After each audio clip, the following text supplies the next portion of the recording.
Bismillah ar-Rahman ar-Rahim. Alhamdulillah. Alhamdulillah Rabbil Alameen. Wassalatu wassalamu ala Rasulillah. Inshallah, let's get straight to the class. We all know Ustadh Abu Taymiyyah. We are very honored to have you back. It was last Ramadan. You took a class for us, and it was an amazing class. It was also regarding Ramadan and how not to destroy your Ramadan. Today, we're looking forward to learning about the ahkam or the rulings of Ramadan. And we hope we could have some time for question and answers, if any, inshallah. So I'll hand it straight over to you, Ustadh. Jazakallah khairan. Alhamdulillah Rabbil Alameen. Wassalatu wassalamu ala ashraf al-anbiya wal mursaleen. Nabina Muhammadin wa ala alihi wa sahbihi wa sallama tasliman kathiran.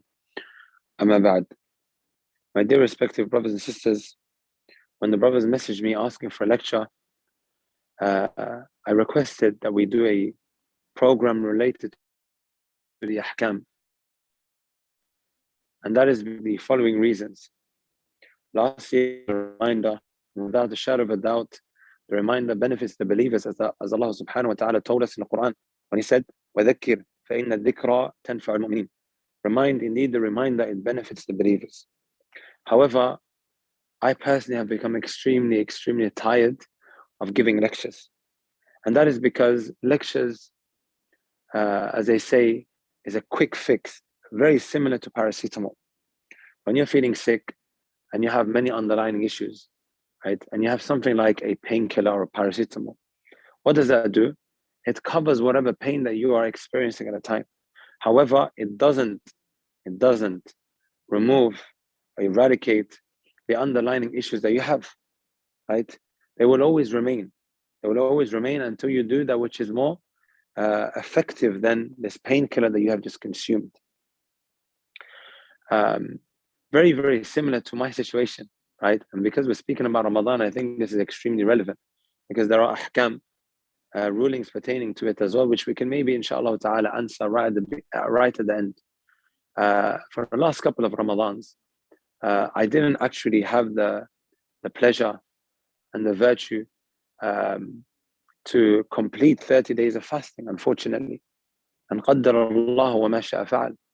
Right? Whatever Allah subhanahu wa ta'ala decrees, we accept and we are patient. No.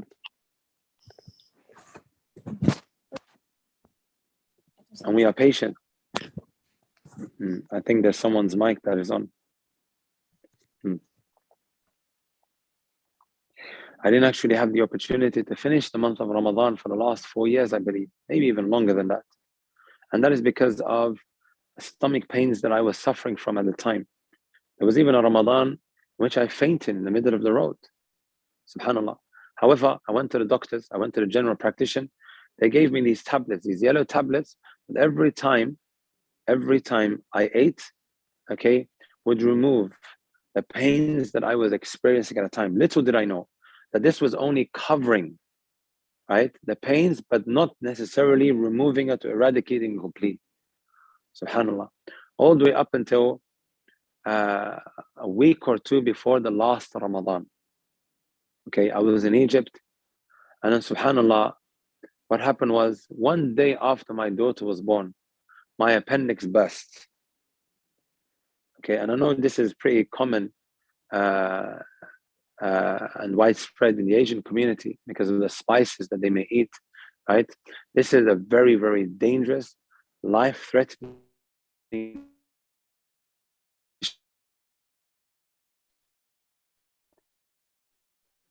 My beloved brothers and sisters, you only have a couple of hours to save yourself, right? With whatever medicines that they will give you, that drip that you're going to have entering into your body, right? That you need one after the other, right? You only have a couple of hours.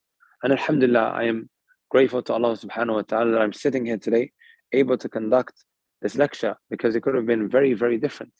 It could have been very different. So every year, subhanallah, the last 4 years, I would have these pains in the month of Ramadan, and I would not be able to fast properly, subhanallah. I wouldn't be able to fast, so I would break it, and then I would have to take a rest for a couple of days, and then maybe fast a day or two, and then break it again, simply because I could not okay, bear the pain that I was experiencing. It was very, very painful, very, very, very painful. So I was having all of these tablets throughout these years, right? When in reality, it wasn't necessarily treating the underlying problem at hand, right?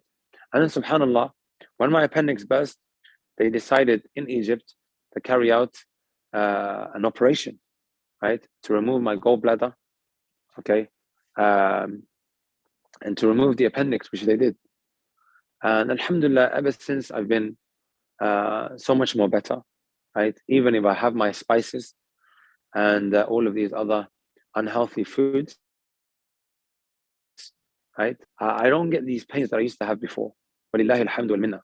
Right? And I thank Allah Azza wa Jal that He gave me the energy and also the ability to fast for the last 7 or 8 days in the month of Ramadan, which was something that I was not able to do consistently previously.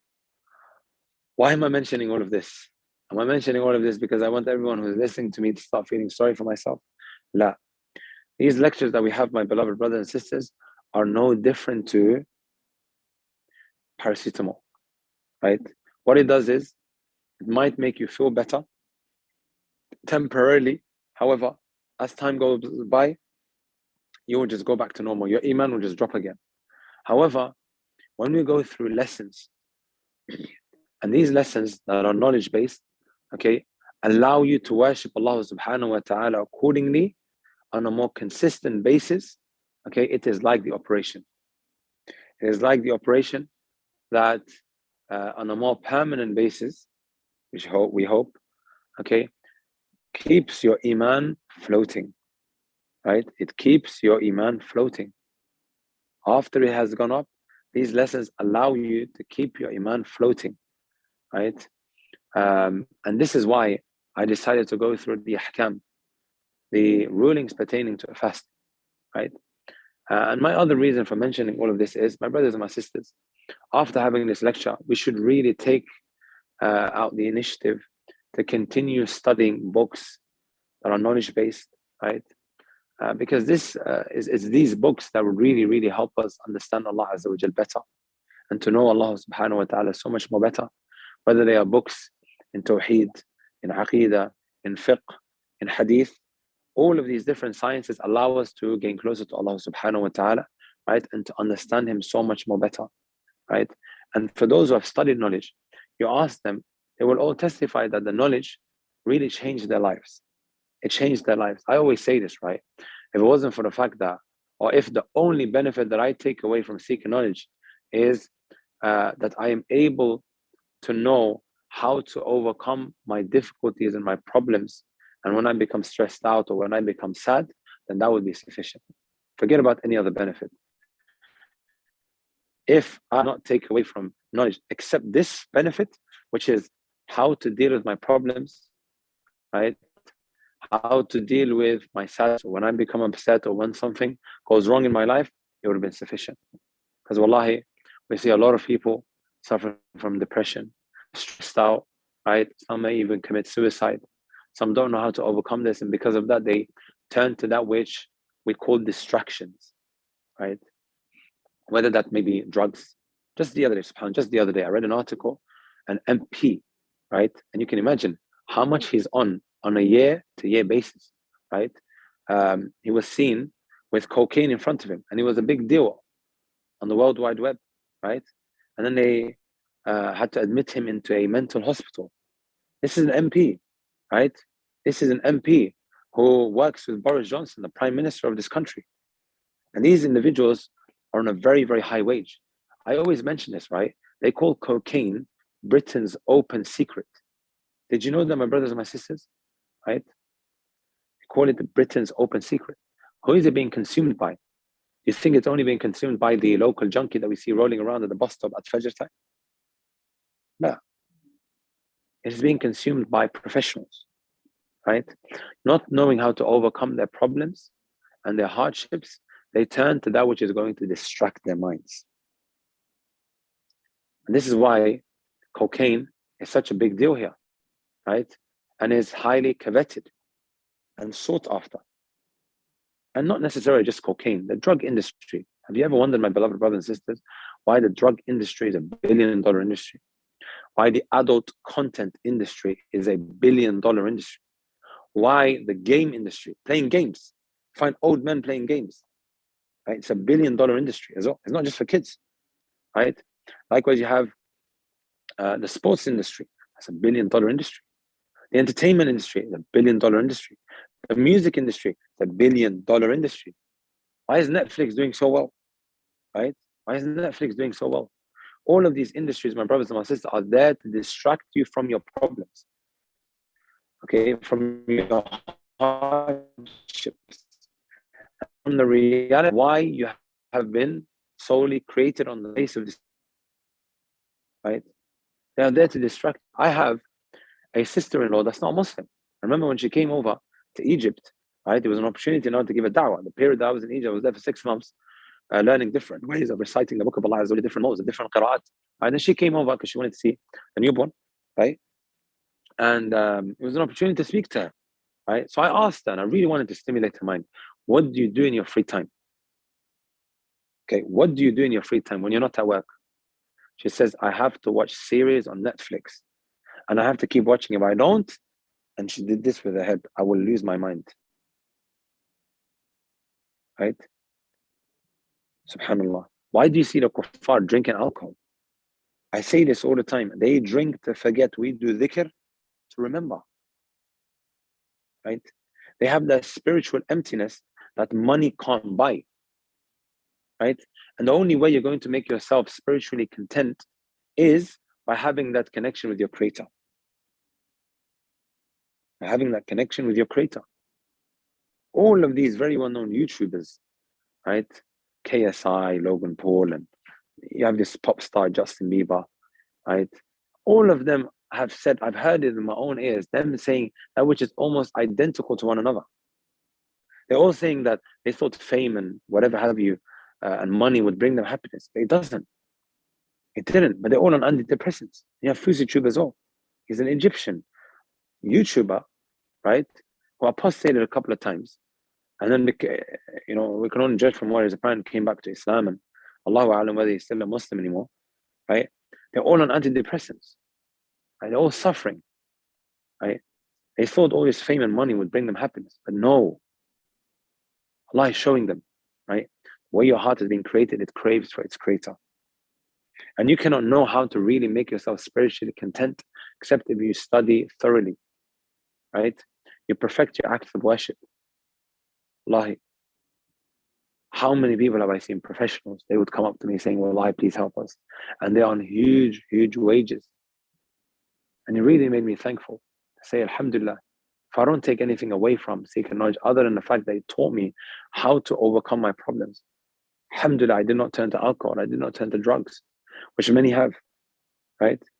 And it is enough of a benefit. And Alhamdulillah, I say. So my brothers, my sisters, as the Messenger said, you're not a true believer until you love for your brother what you love for yourself, right? And I really want this for you all.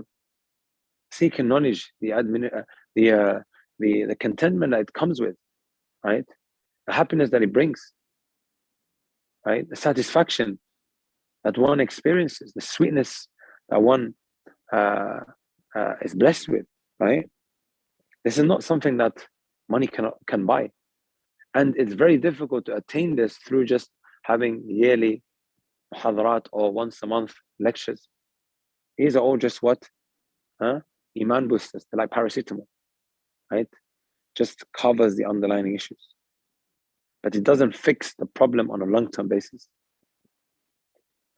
right? So that now brings me on to the hadith that we hear every single year.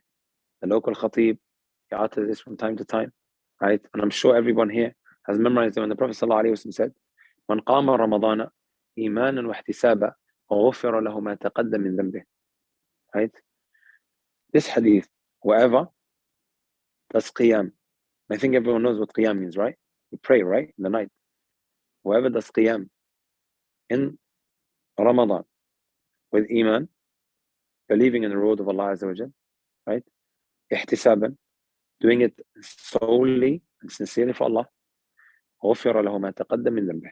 his past sins will be forgiven. His past sins will be forgiven. Right? Pretty clear, right? Translation of this hadith. However, my beloved brothers and sisters, some of the other scholars like Shaykh al-Islam Ahmad ibn Abdul Halim Ibn Taymiyyah, I'm sure we've all heard of his great scholar, Ibn Taymiyyah rahmatullahi alayhi, right?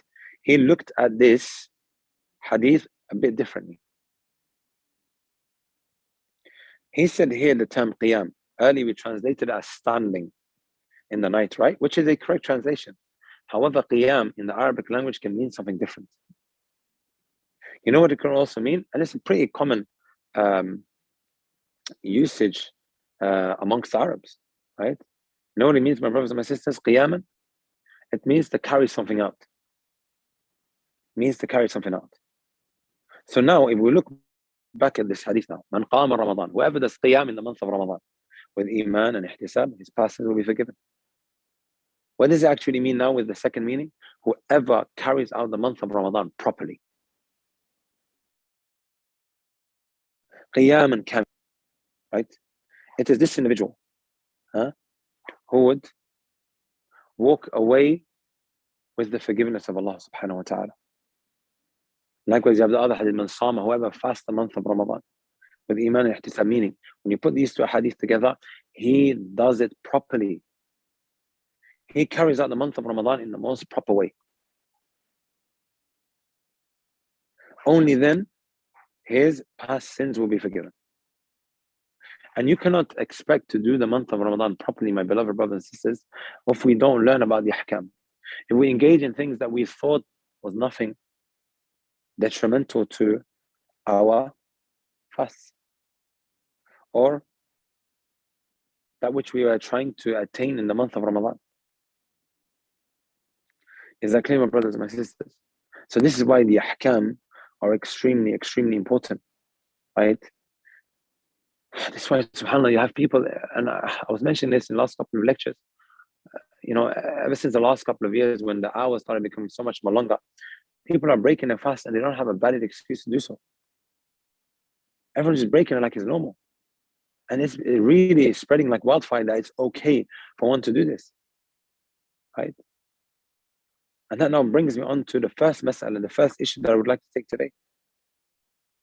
Shaykh al-Islam Ibn Taymiyyah rahmatullahi alayhi discussed the ruling on leaving fasting in a month of Ramadan without a valid excuse. He said, my beloved brothers and sisters, من أفطر عامدا بغير عذر كان تفويته له من الكبائر. Whoever breaks his fast intentionally without a valid excuse, and him doing so, okay, has now caused him to fall into the kabair, the major sins. It's a major sin to be doing so. Also, Al-Hafidh al-Dhahabi, rahmatullahi alayhi, he said, وعند المؤمنين مقرر أن من ترك صوم رمضان بلا عذر أنه شر من الزاني ومدمن الخمر. Subhanallah. He says that which is even worse. He says that it has been established amongst the Muslims, right, that the one who leaves of fasting in the month of Ramadan without an excuse, أنه شر من الزاني. This individual is worse than a fornicator, and someone who is an alcoholic. Not just someone who drinks once or twice, but he's worse than the one who persistently does it. Alcoholic. بل يشكون في إسلامه. And then he says, rather they doubt his Islam. They're really doubtful of his Islam. SubhanAllah. Right? And we will, inshallah ta'ala, speak about what a valid excuse is in a short while. You have this other hadith, وعن أبي أمامة الباهلي رضي الله تعالى عنه. He said, سمعت رسول الله صلى الله عليه وسلم يقول, I heard the Prophet صلى الله عليه وسلم say, بينما أنا نائم أتاني رجلان فأخذا بضبعية. Right? One time I was sleeping and two men came to me and they took me by my sides here. Took him by here. Right? And they brought him to a very steep mountain. And they told him to climb it. Right? And he said, إني لا أطيقه, I'm not able to do so. So then they said, فإنا سنسهل عليك, we'll make it easy for you. We'll help you. Right? He says, I reached the midpoint of this mountain, right? And I began to hear very disturbing, loud noises. He asked, what are they? He was told, these are the cries of the people of fire. or the people of the hellfire. And then they took me, right? And I came across individuals بِقَوْمٍ مُعَلَّقِينَ بِعَرَاقِبِهِمْ, and the ankles were all what? Tied. They were chained up. مُشَقَّقَةِ أَشْدَاقِهِمْ, and also the corner of their mouths was torn. تَسْتِيلُ أَشْدَاقُهُمْ دَمًا, and blood was pouring out of their mouths. So then he asked, who are they? الَّذِينَ يُفْطِرُونَ قَبْلَ يَنْتَهِي صَوْمُهُم, they are the ones who break their fast before the time has arrived. They are the ones who break their fast before the time has arrived. Subhanallah. If that's the case, my brothers and my sisters, the one who breaks his fast before the time has arrived, then how about the one who doesn't even fast? He says, you know what, I can't be bothered today, I'm not going to be fasting. SubhanAllah. That brings me now, my brothers and my sisters, to the next point that I would like to discuss, inshallah ta'ala. And that is what pertains to the meaning of sawm. What does sawm actually mean? A sawm has a linguistic meaning and it also has a technical meaning. Sawm, linguistically, my beloved brothers and sisters, it means to withhold from something, right? It's general like that, to withhold. If I say you need to do a sawm from alcohol, it means that you need to withhold from it. If I say you need to do a sawm from social media, it means that you need to withhold from it, right? And this linguistic meaning is found in the book of Allah subhanahu wa ta'ala. When Jibreel alayhi salatu wassalam came to Maryam, فَتَمَثَّلَ لَهَا بَشَرًا سَوِيًّا, it came in the form of a human being, right? And just as a quick side benefit, her response was, إِنِّي أَعُوذُ بِالرَّحْمَنِ مِنْكَ إِن كُنْتَ تَقِيًّا, I seek refuge in Allah subhanahu wa ta'ala. If you are someone who's pious, leave me alone, right? Look at the response of Maryam alayhi salatu wasalam, who was a role model for being chaste and shy, right? And what I'm about to mention isn't necessarily just for youngsters, right? Sometimes an older person might approach us, and we are old in age, and we let our guard, and one thing leads to another, and perhaps maybe because we took this lightly. You're old in age, and you might even be married. SubhanAllah, one time I came past an article. I came across an article on some Q&A, right? I'm sure a lot of us have come across it, right? And then, subhanAllah, the Shaykh was being asked about free mixing, right? He was being asked about free mixing. And then he put together, he compiled a lot of, I don't want to call it testimonials, right? But how do you say this in English? Someone's own experiences that they sent in, saying of some of the troubles that they went through because of them taking this matter lightly, having these get-togethers, right? Having these get-togethers where those who are not halal for you, they just come over, your husband and the husband of your good female friend, they're all just sitting down together, just having a chat. And before you know it, subhanAllah, the unexpected ends up taking place. The unexpected taking place, right? SubhanAllah, you'll be surprised. This is not just something we should be advising youngsters with. Sometimes elders who are in their 40s, they end up letting their guard down. They take it lightly. And before you know it, one thing leads to another, right? Spirals out of control. And before you know it, families are breaking down. Wallahu musta'an.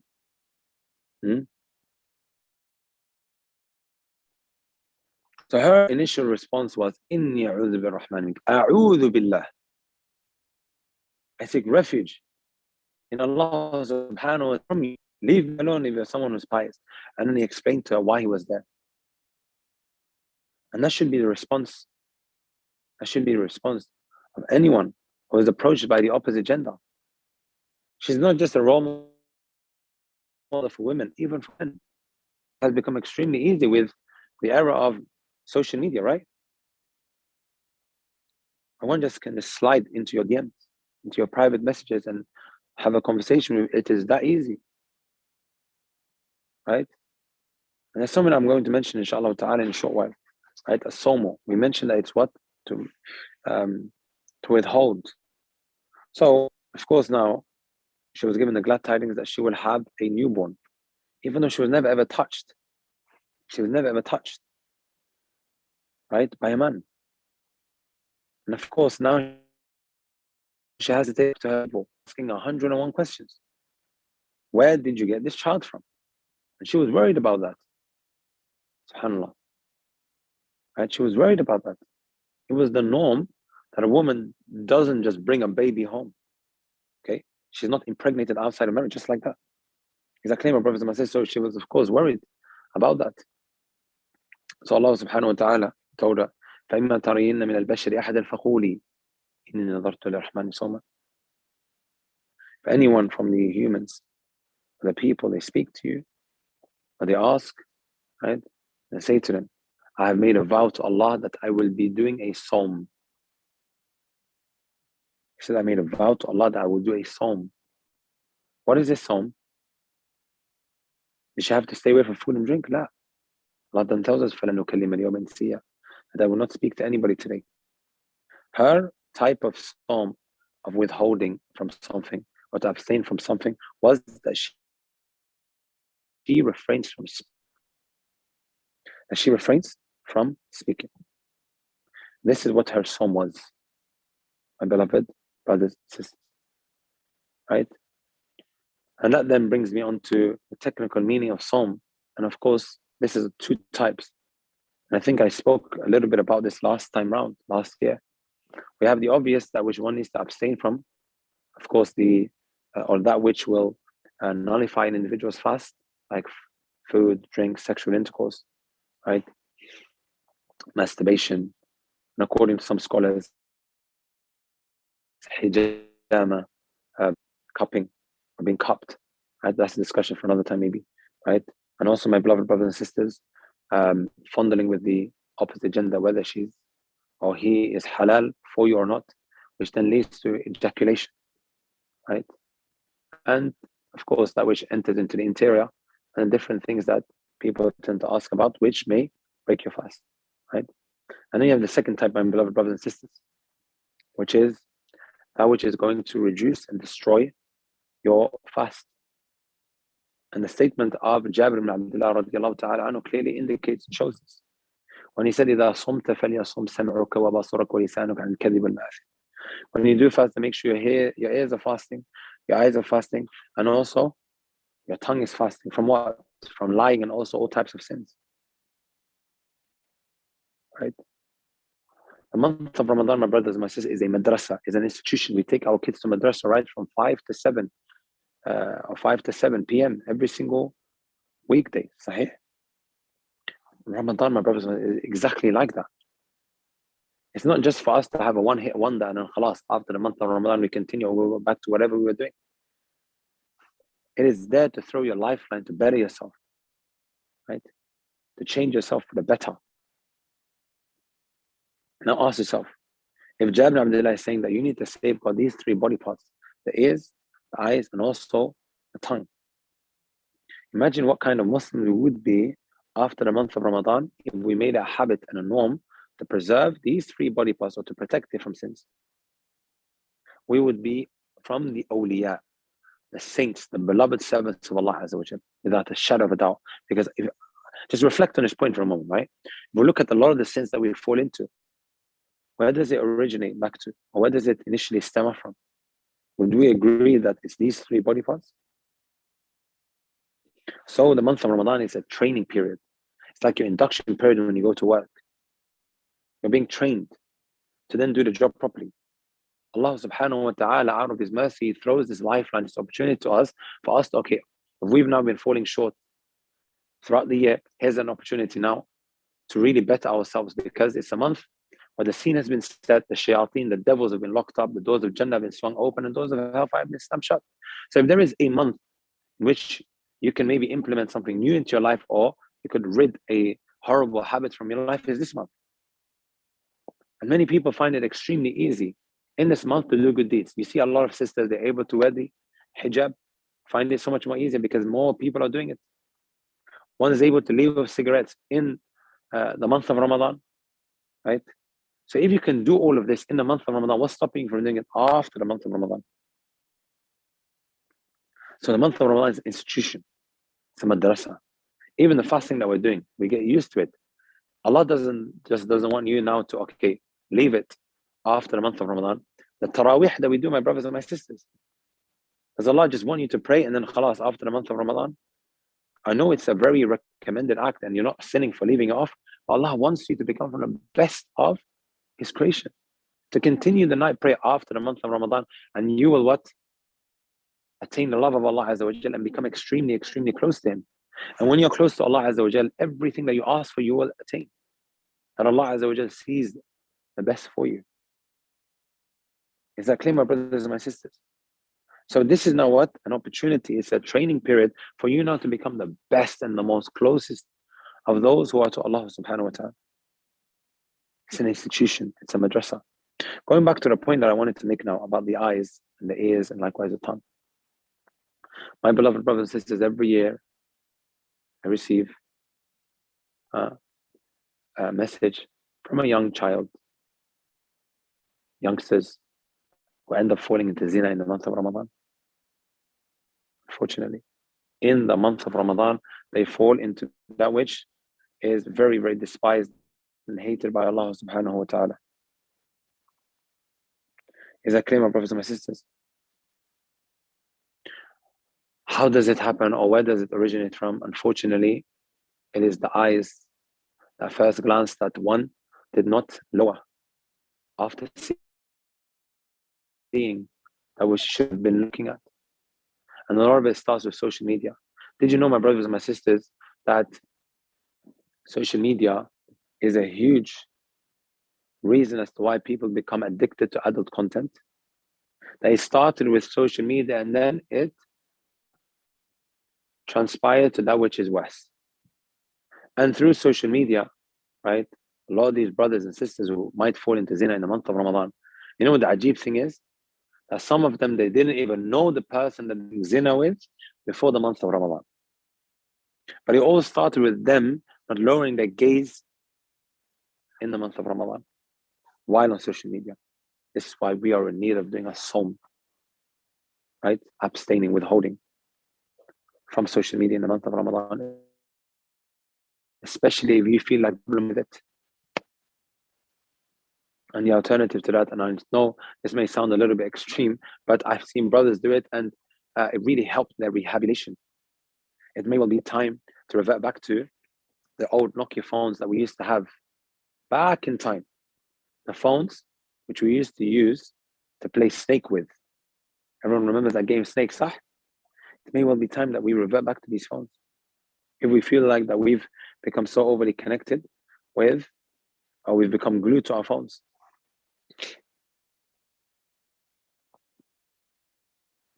Time, that's the eyes. Wallahi, which one's Ramadan could be destroyed by?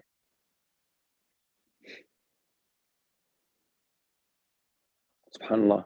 One other point I'll quickly make, inshallah. We are living in that time and era, my brothers and my sisters, where we thought, I'll rephrase this, right? The days when we thought that the only way that our children will become corrupted is by them hanging around with the wrong crowd. These days are long gone. I'll say that again. The days when we thought that the only way that our children will become corrupted is by them hanging around with the wrong crowd. These days are long gone. Wallahi, these days are long gone. SubhanAllah. Our children may be inside of the four walls of their home and they're outside at the same time. Wallahi. Because of what they keep seeing on social media, that which they're exposed to. The whole world has become like a small little village. Has become like a small little village. A young child who's never been exposed to filth and evil comes across some of these YouTubers online, and then all of a sudden becomes desensitized to their filthy ways. Someone who's not used to it will see this and think, what's going on with you? And then they don't even know they're doing something wrong because it becomes such a normal part of their lives. due to continuously looking at that which one should not be looking at. Well, the scholars of the past would say, don't even look at someone who's lazy, because it was subconsciously creeping. Don't even look at somebody who's what? Lazy.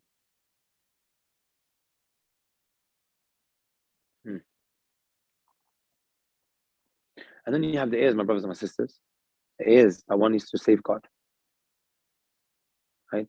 A lot of time when we mention that the ears that one needs to safeguard, right? The first thing that pops to mind is listening to music. That's not the only thing, my brothers and my sisters. How often do we hear, right? When someone is being backbited, he goes, no, just leave it now. We'll talk about it later. I'm fasting now. As if to give the indication, we won't do it now, but we'll do it later. You shouldn't be backbiting in the time when you're fasting, or outside of the time that when you're not fasting. Right? Even listening to it is something detrimental to your fast. Listening to it. Or someone being slandered, someone being spoken about in an ill-mannered way. Allah musta'an.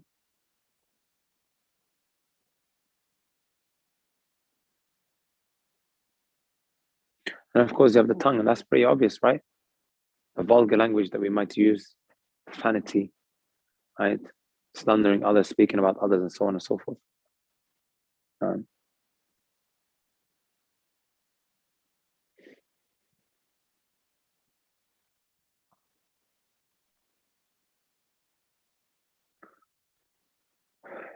That brings me now to another important issue, and these are from the common questions that people tend to ask. The poet says, وَيَلْزَمُ الصِّيَامُ كُلَّ قَادِرٍ مِنْ مُسْلِمٍ مُكَلَّفٍ وَحَاضِرٍ. Who is the fasting compulsory upon? Right? I think I'll answer a lot of the questions that is waiting to be answered at the end, right? Because they just keep on repeating all the time. Wherever I go, I've been going around the country, similar questions. The poet says the siyam is mandatory upon kulla qadiri, every person who's able, has the capability to fast. If you are not able to fast, my beloved brothers and sisters, right, then the Sharia has given a number of alternatives, right? Allah tells in the Quran, فَمَنْ كَانَ مَرِيضًا أَوْ عَلَى سَفَرٍ فَعِدَّةٌ مِنْ أَيَّامٍ أُخَرَ. Whoever becomes sick, does the Sharia say he still must be fasting? Is it still enforced upon him? لا. فَعِدَّةٌ مِنْ أَيَّامٍ أُخَرَ. He can make up for it later on down the line, right? Also, the person or the type of person that falls under not being capable is someone who's become old in age because of him being weak, right? Abdullah ibn Abbas radiallahu ta'ala anhuma said that he has now been given the permission or the legislative concession to not fast. He said, رخص للشيخ الكبير أن يفطر وأن يطعم عن كل يوم مسكينا فلا قضاء عليه. He said he has been given the legislative concession, and in the old person, whether she's a she or a he, that he doesn't fast, right? He can break it. And for every day that he missed, he pays fidya. Okay, there's a small little charge. How much it would cost to feed a poor person, right? He does that. You can do it individually. You can pay it individually, like for every day you can pay it, or as Anas ibn Malik radiallahu ta'ala anhu used to do, right? He would gather 30 poor people at the end of the month, and he would feed all of them once. That's when he became extremely old, and he didn't have the physical ability to continue fasting. Our religion is so easy. If you're old in age, especially if you have illnesses that you experience from time to time, Sharia doesn't make it difficult for you, right? You are weak. Allah Azza wa Jal has allowed you to take this legislative concession, and take it. As the Prophet ﷺ said, Inna Allah yuhibbu an tu'ta rukhasu. Allah loves for you to take these legislative concessions, just as He loves for you to stay away from sin. Is that clear, my brothers and my sisters? Right. So for every day that he misses, he pays a small charge. وَيُطْعِمَ عَنْ كُلِّ يَوْمٍ مِسْكِينًا. Okay, the amount that would cover feeding a poor person. Would cover feeding a poor person. Likewise, if you are now suffering from diabetes, right, that individual would also fall under what we just mentioned. And of course, I'm aware that diabetes of different levels, right? You have diabetes, type 1, type 2, type 3, right? Some are able to remain patient. Some are able to remain patient, okay, all the way up until they break their fast. If they have the capability to do so without this now worsening your health condition, then you would have to fast. However, some, they need to be taking this insulation on a regular basis. In that case, we would say to him, the ruling here is that which has proceeded about the old man. I'll read out another question that I received, right? And I think this will cover a number of things that I want to mention. The question says, I have a medical problem which has arisen over the last couple of years and worsened over time. I suffer from low blood pressure and low sugar levels very often, although I do have a healthy diet. This is not something that I can do a lot about. If I have not eaten for around 4+ hours, my blood pressure and sugar levels drop very low, and I will start to feel faint until I either drink water or eat something to bring my sugar levels back up. I've experienced this many times throughout the year. When I have not eaten, when I have not eaten something for a few hours and I have either felt dizzy, blacked out, or fainted, which only gets better once I have drank or eaten something. I have spoken to the GP, the general practitioner, about this, who has checked me and informed me that my blood pressure is often low and will worsen when I do not eat throughout the day. Previously, when I tried to fast in Ramadan, there have been days I've been able to complete, okay, but with difficulty, as I start to feel lightheaded and my arms/hands will shake until I have something to eat. This can sometimes lead to me falling very ill and also throwing up, therefore making me even weaker. There have been a few days I have been able to complete, but most of the time I end up having to break my fast due to what happens to my body. This isn't something that I can predict. Please, can you advise on whether I have to fast during the month of Ramadan? In this kind of situation, we would say that you should consult two trustworthy doctors, right? Allah subhanahu wa ta'ala, He says, فَاسْأَلْ بِهِ خَبِيرًا. Ask the people of expertise, right? And as we mentioned,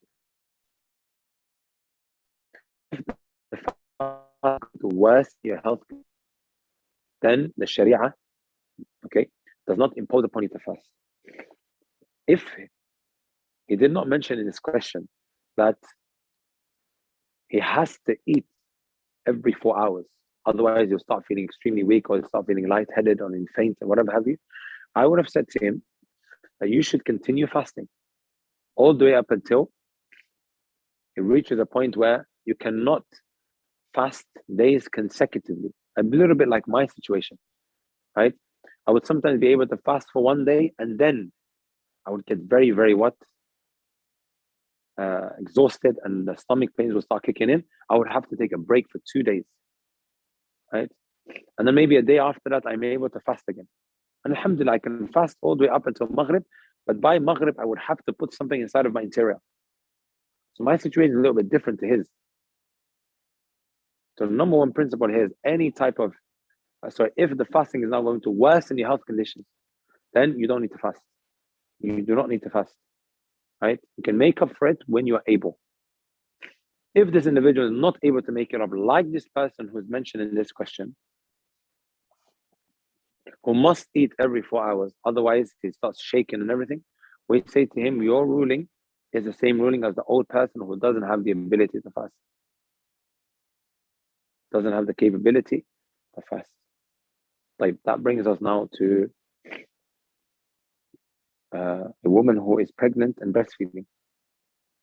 Woman is breastfeeding and also pregnant, right? Some sisters, subhanAllah, in the month of Ramadan, they are pregnant and also breastfeeding at the same time. And it makes things even more difficult for them because of the pains that they're having. The body is changing, right? And it sometimes even makes them throw up because of that pregnancy period that they are experiencing at the time. Does she have to fast? The Messenger sallallahu alayhi wa sallam tells in the hadith, إِنَّ اللَّهَ وَضَعَ لِلْمَسَافِرِ نِصْفَ الصَّلَاةِ, right?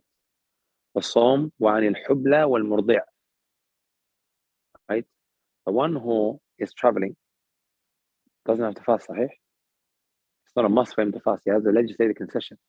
Also, the Prophet ﷺ said in the hadith, a hubla, a woman who's pregnant, and also breastfeeding. She has a legislated concession as well to not fast, if of course she finds difficulty.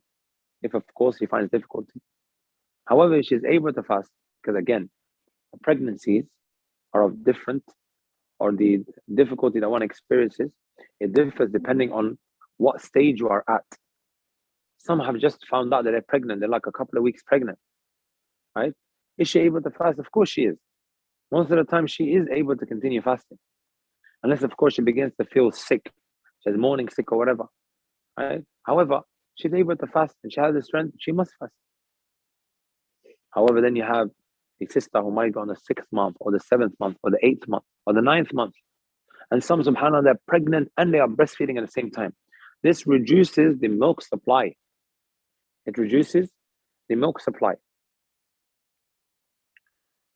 Okay, so if now she fears either for herself and she fears, or should I say, right? Or she fears for her children or her baby in her womb, right? Or her child that she is breastfeeding, then she has a legislated concession to break it, right?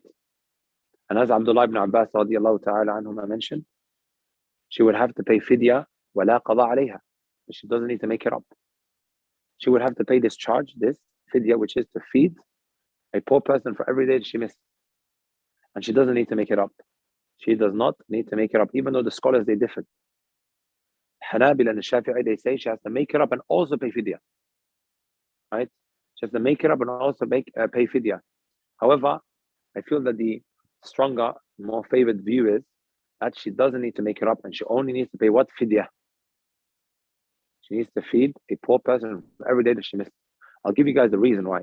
Right? A lot of these sisters who are pregnant, right, who then cannot fast, what happens after? Is her situation only going to become more easier or more difficult as her pregnancy goes further and further? Things are only going to become more difficult for her, right? And to burden her also with having to make a fast makes things extremely difficult. And then after pregnancy finishes, she's breastfeeding the child, which makes her weak aslan anyway. The more you breastfeed, the more food you need to be consuming, right? She needs to eat more than she usually does because of the milk supply that her child is in need of. And because of that, we say that she would only need to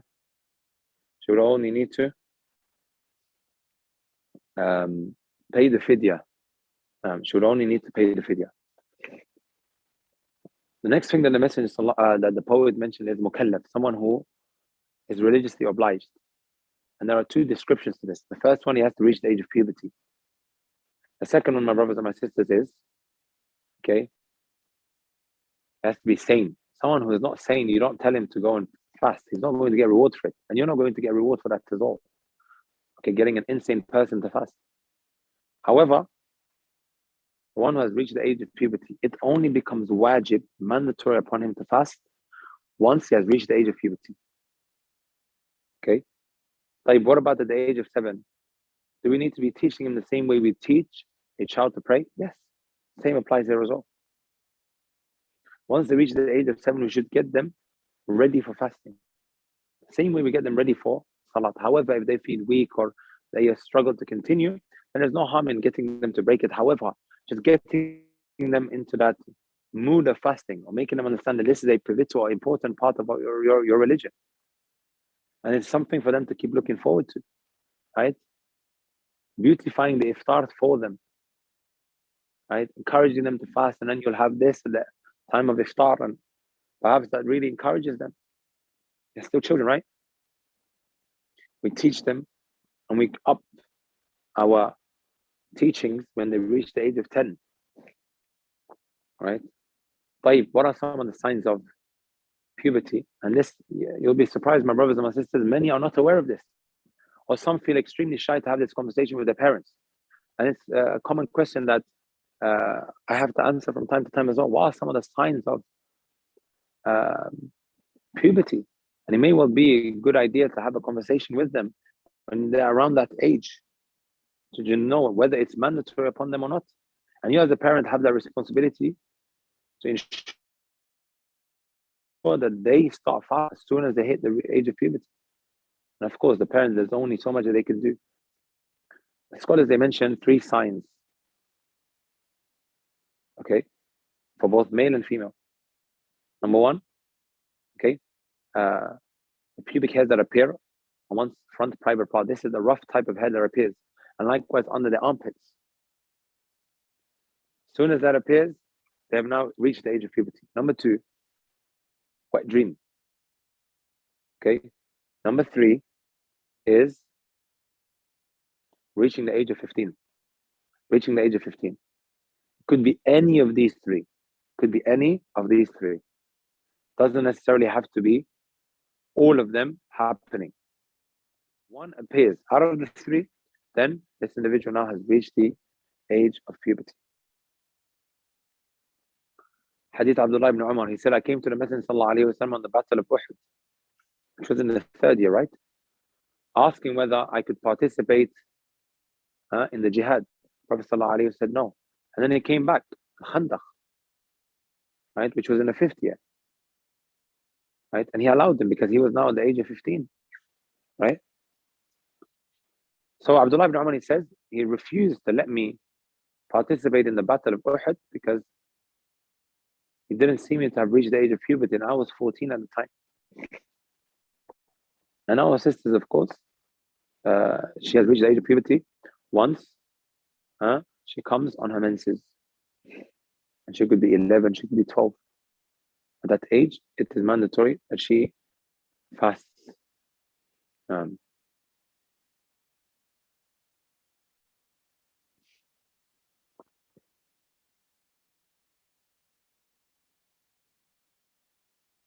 Another common question that people tend to ask is, when should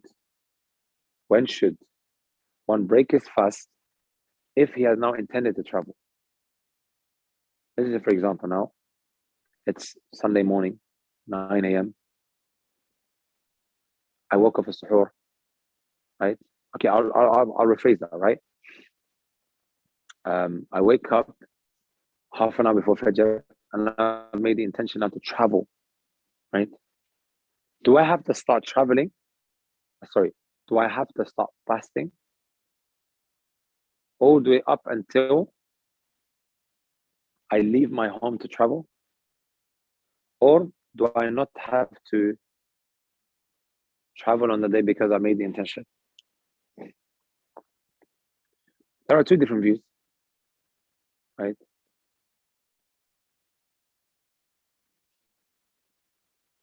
And perhaps the stronger view, my beloved brothers and sisters, is that he only breaks his fast once he reaches the outskirts of that city, of his city or his town.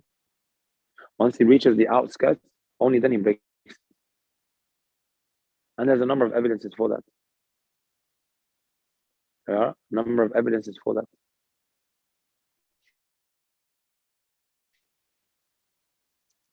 For example, an incident relating to Abi Basrat al-Ghifari, was a companion of Prophet ﷺ. He would only ask for his food to be brought once the ship reached the outskirts or when it started moving. Okay, of course, the ship would normally be at the outskirts. As soon as it started moving and he couldn't see the buildings, right,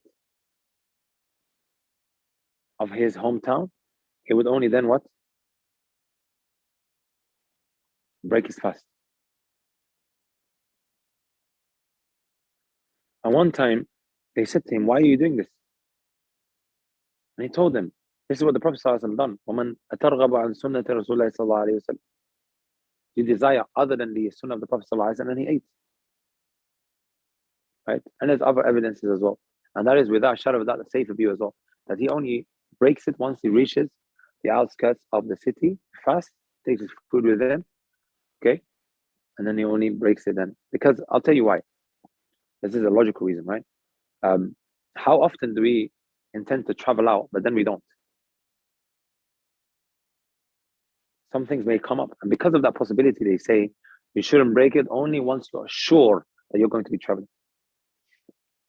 And I think we'll stop there, bi'idhnillahi ta'ala. I'll answer a couple of questions, inshallah ta'ala, if there is any. Otherwise, we'll call it a day, inshallah. No. Or I may have already answered everyone's questions. Yeah, it looks like it. You have answered a lot of questions. Allahumma barik. Jazakallah khair. Well, to start with, there's one important question. Just like you said, we do not want to stick with the paracetamol. We want to learn the hukms.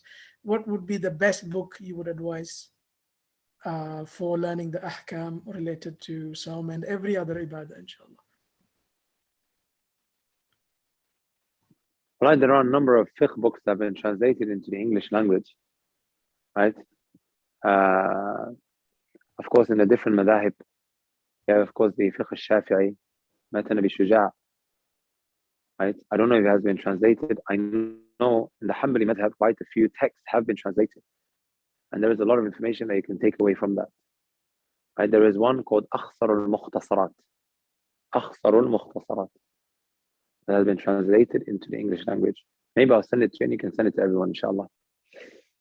If you go to Daru Makkah in Birmingham, there's a huge bookshop, right? And I'm sure in London you can find some bookshops as well that have the different, in the different madhahib, whether it's Hanafi, whether it's Shafi'i, whether it's Hanbali or Maliki, that has been translated into English language. So maybe having access to some of these books can be beneficial, inshallah ta'ala, depending on which madhab that you study and follow. Right, Jazakallah khair. We've got one question. It says, can we put eye drops while fasting? Can you put eye drops? طيب. If these eye drops are going to reach your throat, then perhaps it would break it, right? If you have an idea that is not, because this is the issue normally that is discussed when speaking about kuhul. You know, the black thing that is put on the eyes, kuhul, right? Sometimes it may reach your throat, sometimes it doesn't. So how do you determine whether I should take it or not? Perhaps before the month of Ramadan, you tried using these eye drops and it never reached your throat, okay? And then it should be fine for you to take it. However, if it has, or you have experience, or if you don't, then maybe it's just better to kind of like leave it all the way up until iftar time to see whether it's going to reach your throat or not, right? And the safer thing is to always just do a lot of these things that people ask after you break your fast. After you break your fast. That's without shara, without safer. Jazakallah khairan wa barakallah fiqh. I think we will leave it at that. And alhamdulillah, you've answered many of the important questions anyways. And Alhamdulillah. And we thank Allah that Allah was able to give you good health again. And we Alhamdulillah. And we do want to have you back again, inshallah, after and for more lectures, inshallah, for more rather than reminders, for more classes, as you said. Inshallah, barakallah fiqh. Ahsanallah ilayk. You guys are based in Manchester, huh? Oh, no, we're based everywhere, actually. We're not in a specific place, but we're a South Indian community, but we're everywhere across the UK. Alhamdulillah. Okay, I think somebody asked, what's the ruling on brushing your teeth? You can brush your teeth, but a common question that people tend to ask is, what about using toothpaste? No. Okay, and what is mentioned in the books of fiqh is something called al-ilk, which is a solid substance that they used to chew, okay, in ancient times. This solid substance at times would dissolve in a person's mouth. Okay, and this is very similar to the issue of toothpaste. Okay, they would normally say that chewing this solid substance would be makruh, disliked, which of course wouldn't break it. However, when discussing the type of solid substance that now, disperses in your mouth and becomes dissolved, right? They would say, if you know that this could possibly reach your throat, then it would be haram upon you to take it. It would be haram for you to take it. And if it does end up reaching your throat, then you have broken your fast. Either way, nevertheless, right, it is better to avoid it and to just brush your teeth, and don't use toothpaste except after iftar. And Allah subhanahu wa ta'ala loves the stinking breath of a Muslim who's fasting. Prophet sallallahu alaihi wasallam, right? It is more nicer than rih misk, than musk to Allah subhanahu wa ta'ala. We're talking about someone's breath when he's fasting. That unpleasant smell is more beloved to Allah Azza wa Jal than what? Than musk, subhanallah. So it's better to avoid it, inshallah ta'ala. Sure. Barakallah feek. Should we leave it at that, or we do have We'll leave it at that, inshallah ta'ala. Okay.